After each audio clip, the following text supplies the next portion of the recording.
No vídeo de hoje eu vou te mostrar a forma errada de comer pão de queijo que inflama e engorda e depois eu vou te ensinar a forma certa de comer pão de queijo que não inflama e não engorda. Muito prazer, eu sou a Nutri Carol Zonato e aqui no meu perfil eu ensino mulheres a desinflamarem o corpo e destravarem a queima de gordura. Então, se esse é o seu desejo, já clica e segue o meu perfil. Eu não sei se você sabe, mas existe a forma errada de comer pão de queijo, que inflama e engorda, e existe a forma certa de comer ele, que desinflama e emagrece. Então, eu vou te mostrar de uma forma muito prática. Primeiro, a forma errada de comer pão de queijo e depois a forma certa, combinado? A forma errada de comer pão de queijo é assim, ó, somente ele, isoladamente, e depois eu te explico o porquê.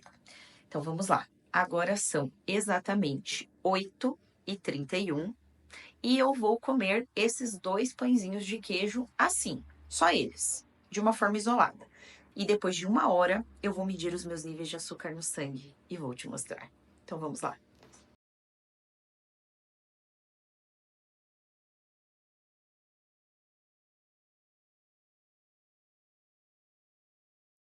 Prontinho, daqui a pouco eu volto. 9h31. Exatamente 1 hora depois de comer o pão de queijo isoladamente e vamos ver como estão os meus níveis de açúcar no sangue.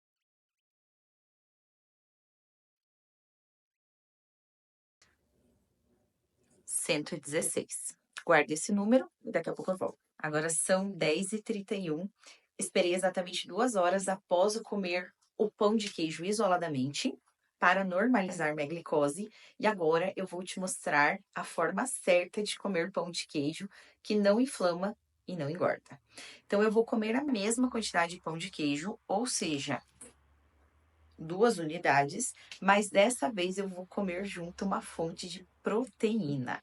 Então, aqui eu usei 2 ovos mexidos e depois de 1 hora eu vou medir novamente os meus níveis de açúcar no sangue para você ver a diferença.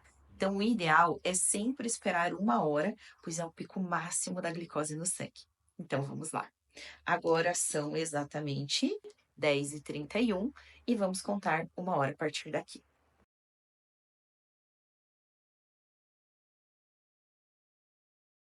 E se você não quiser comer junto o ovo com pão de queijo, pode comer primeiramente a proteína e depois você come o pão de queijo. Também funciona.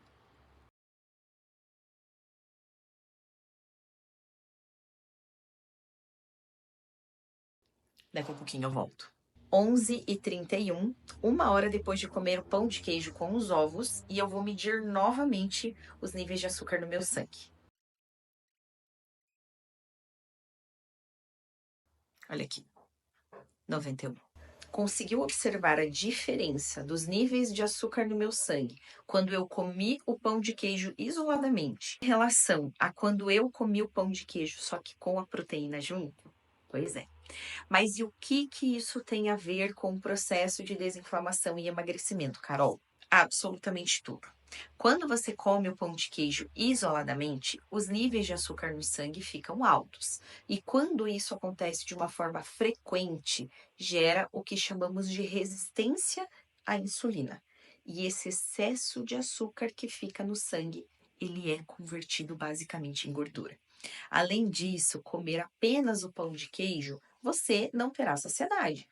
Daqui a meia hora vai estar morrendo de fome e vai começar a beliscar tudo o que vê pela frente. Ou então você precisaria comer mais, comer 3 ou até mesmo 4 pães de queijo para ficar saciada. Ou seja, comeria uma quantidade muito maior em apenas uma refeição.